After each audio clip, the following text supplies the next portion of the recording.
Terima kasih Anda masih menyaksikan kabar pagi. Gunung Semeru di Lumajang, Jawa Timur kembali mengalami erupsi pada Sabtu pagi dan meskipun demikian aktivitas warga lereng Gunung Semeru tetap berlangsung normal namun kewaspadaan mereka meningkat. Erupsi Gunung Semeru terlihat dengan jelas dari desa Sumber Mujur, Kecamatan Candipuro, Lumajang. Asap letusan berwarna abu-abu pekat mengubung tinggi dari puncak kawah. Berdasarkan laporan dari petugas pantau Gunung Api Semeru atau PVMBG di Pos Sawur, erupsi Gunung Semeru terjadi pada Sabtu pagi sekitar pukul 5:02 dengan kolom letusan setinggi 700 meter dari puncak kawah. Dan hingga saat ini Gunung Semeru masih berstatus siaga atau level 3. Untuk itu petugas terus mengimbau warga agar selalu mematuhi semua rekomendasi terkait radius larangan serta mewaspadai potensi terjadinya awan panas guguran.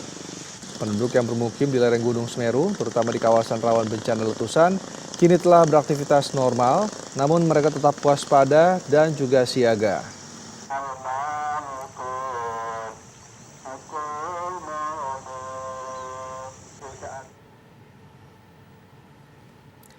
Dan untuk mengetahui informasi terbaru mengenai erupsi Gunung Semeru di Lumajang, Jawa Timur, kita akan berbincang dengan Kepala Pelaksana BPBD Lumajang dengan Bapak Wawan Sugiarto.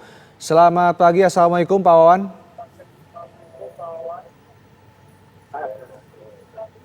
Halo. Halo, Pak Wawan Sugiarto. Ya. Saya Patria Dwi-Astiasi, Pak. Pelaksana BPBD Kabupaten Lumajang. Oh ya, baik. Pak, bisa dijelaskan bagaimana dengan aktivitas dari Gunung Semeru pagi ini? Apakah masih terus mengeluarkan erupsi sejak Sabtu pagi, Pak? Ya, jadi aktivitas Gunung Semeru beberapa hari ini memang ada peningkatan aktivitas. Tetapi di level 3 siaga ini, aktivitas vulkanik mulai dari letusan, kegempaan, hembusan, dan guguran masih dalam level wajar untuk level 3 siaga ini. Jadi seperti kita ketahui bahwa aktivitas vulkanik Semeru memang setiap hari terpantau seperti itu. Itu karakteristik Semeru. Tapi kita tetap meningkatkan kewaspadaan, dikhawatirkan bahaya seperti awan panas guguran, kemudian apabila terjadi hujan di atas akan berpotensi banjir yang membawa material. Itu yang perlu kita waspadai. Baik, Pak Patria, ini jika dibandingkan dengan hari-hari sebelumnya ini seperti apa sih Pak? Bisa dijelaskan aktivitas Semeru apakah semakin meningkat atau justru semakin menurun aktivitasnya Pak? Jadi gini, kita ini kurang lebih 2 minggu ini kan cuaca cerah, tidak ada hujan di atas, sehingga aktivitas Semeru menghasilkan material mulai di kubah lava sampai ke bawah, itu material menumpuk. Nah, tadi malam sempat hujan dengan intensitas sedang, kemudian durasinya kurang lebih setengah sampai 1 jam, kemudian juga turun membawa material banjir walaupun amaknya amplitudo maksimumnya 15 mm. Dan itu baik bagi keamanan karena sebagian material terbawa banjir ke bawah. Itu yang kita harapkan secara bertahap material terbawa oleh aliran banjir yang ditimbulkan hujan dari atas. Baik, dengan aktivitas-aktivitas seperti itu Pak, ini untuk wilayah mana saja Pak yang harus mewaspadai atau warga yang dibatasi aktivitasnya?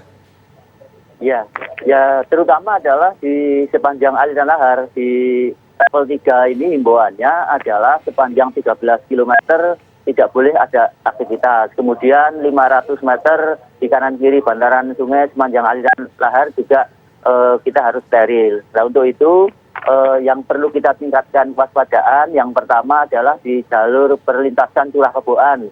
Karena sambil menunggu Geladak Perak diperbaiki, selesai, mobilisasi masyarakat baik untuk mobilisasi ekonomi, sosial, dan kepentingan yang lain melalui perlintasan Curah Keboan sebagai jalur alternatif. Itu yang menjadi kewaspadaan kita, sehingga jalur itu situasional dan kondisional. Yang dimaksud situasional dan kondisional, apabila di atas ada potensi hujan membawa material yang berbahaya, perlintasan akan ditutup oleh petugas. Nah untuk itu kita selalu menghimbau kepada masyarakat, tolong peringatan dini sekecil apapun yang diberikan oleh aparat, tolong itu diikuti.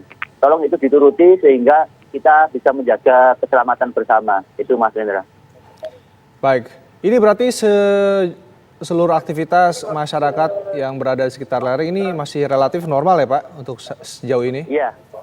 Iya, jadi terutama saudara-saudara kita yang di KRB 3, di daerah kawasan rawan bencana 3 atau yang kita biasa mengistilahkan zona merah, itu sebagian besar kan sudah kita relokasi. Tetapi aktivitas masyarakat untuk mencari nafkah, kemudian kegiatan perekonomian, itu tetap kita perbolehkan sehingga kita akan memperkuat jejaring kita dalam memberikan informasi terkait update status Semeru. Karena di level 3 ini kita harus selalu saling koneksi informasi sehingga perkembangan sekecil apapun itu yang kita informasikan tolong itu menjadi perhatian kita bersama.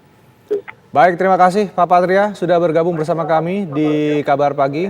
Kami harapkan juga untuk masyarakat di sekitar Semeru untuk selalu waspada mengikuti seluruh imbauan-imbauan dari petugas setempat. Terima kasih Pak Patria.